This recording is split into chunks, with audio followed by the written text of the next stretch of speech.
নির্বাচনে যোগ সাজসের মাধ্যমে ব্যাপক অনিয়ম করে জনগণের প্রত্যাশার কবর রচনা করা হয়েছে।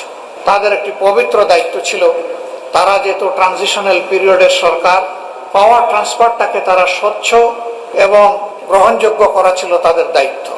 কার্যত এই দায়িত্ব তারা পালন করতে পারেননি, এই দায়িত্বে পালনে তারা ব্যর্থ হয়েছে। ফলে জাতির মধ্যে যে আকাঙ্ক্ষা তৈরি হয়েছিল জুলাই গণ অভ্যুত্থান এবং সীমাহীন ত্যাগের মধ্য দিয়ে, কার্যত সেই আকাঙ্ক্ষার বাস্তবায়ন এই নির্বাচনের মাধ্যমে হয়নি। কেন হয়নি তা আপনাদের সামনে পরিষ্কার। এই নির্বাচনকে সুষ্ঠু হতে দেওয়া হয়নি। এখানে ব্যাপক ইঞ্জিনিয়ারিং করা হয়েছে। ইন্টারিম গভর্নমেন্টের একজন উপদেষ্টার মুখ থেকেই তার স্বীকৃতি এসেছে। তিনি প্রথম রাজসাক্ষী। প্রফেসর ডক্টর ইউনূস তিনি যুক্তরাজ্য সফর করেছিলেন। সফরে যাওয়ার একদিন আগে জাতির সামনে ভাষণ দিয়ে তিনি বলেছিলেন, নির্বাচনটি অনুষ্ঠিত হবে এপ্রিল মাসের প্রথমার্ধে এবং নির্বাচন কমিশন তার উদ্যোগ গ্রহণ করবে, বাস্তব পদক্ষেপ গ্রহণ করবে। তিনি গেলেন, সেখানে বর্তমানে যিনি প্রধানমন্ত্রী, তখন তিনি জাতীয়তাবাদী দলের ভারপ্রাপ্ত চেয়ারম্যান ছিলেন, তার সাথে বসলেন। বসে তিনি দেশে না এসে তার পক্ষ থেকে সেখানে একটা জয়েন্ট প্রেস স্টেটমেন্ট করা হলো।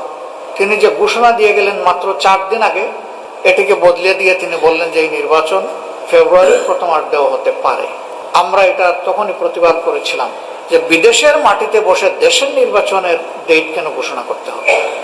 2 নম্বর, বিএনপি একমাত্র স্টেক হোল্ডার নয়, এখানে আরো নিবন্ধিত তখন 39টা বা 41টা দল ছিল।